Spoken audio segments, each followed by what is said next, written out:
নমস্কার বন্ধুরা, আজকে আমি শাহী কাতলা কালিয়ার রেসিপি দেখাবো। তো সবার আগে কড়াই গরম করে সর্ষের তেল দিয়ে দিলাম। সর্ষের তেল গরম হলে তাতে আমি একে একে কাতলা মাছের পিসগুলো দিয়ে দিচ্ছি এবং মাছগুলো আমি উল্টে পাল্টে ভেজে নিচ্ছি। মাছগুলো খুব বেশি ভাজলে হবে না, মিডিয়াম ভাজতে হবে। আমার মাছ ভাজা হয়ে গেছে, এবার একে একে আমি মাছগুলো তুলে নিলাম। এবার আমি তেলে গোটা শুকনো লঙ্কা, তেজপাতা আর ফোড়ন দিয়ে একটু নাড়লাম। তারপরে আমি গোটা গরম মশলা আর জিরে ফোড়ন দিলাম। ফোড়নগুলো 2-3 সেকেন্ড নাড়াচাড়া করে তার মধ্যে আমি আগে থেকে বেটে রাখা পেঁয়াজ, রসুন আর টমেটোর পেস্টটা দিয়ে দিলাম।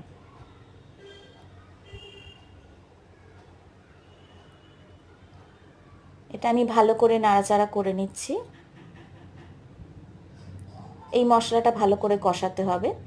এতে আমি দিলাম আদা, শুকনো লঙ্কা আর জিরে বাটা।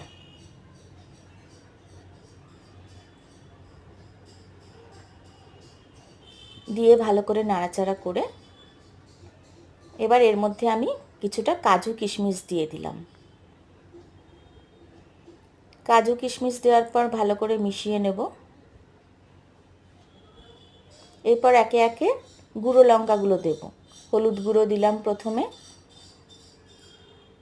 তারপরে দেব কাশ্মীরি লঙ্কার গুঁড়ো, তারপর দেব নুন। ভালো করে মশলাটা আমাকে একদম কম আঁচে কষাতে হবে। ঢাকা দিয়ে কষালাম, আবার ঢাকাটা খুলে আমি নেড়ে নিচ্ছি।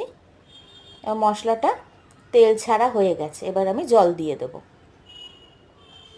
জলটা পরিমাণ বুঝে দিতে হবে, যতটা মাছ সেই বুঝে জল দিতে হবে।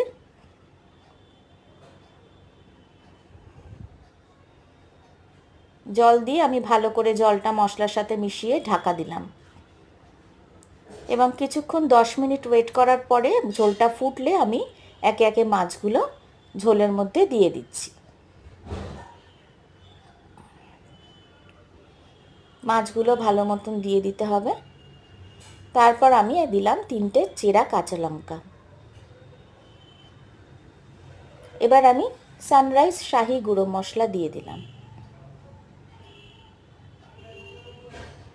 আমি একেবারেই নুনটা দিয়ে দিয়েছি, তাই আর দিলাম না। এটা হচ্ছে আমার কাতলা কালিয়ার ফাইনাল লুক। আপনাদের ভালো লাগলে একটা লাইক করবেন, সাবস্ক্রাইব করবেন চ্যানেলটা।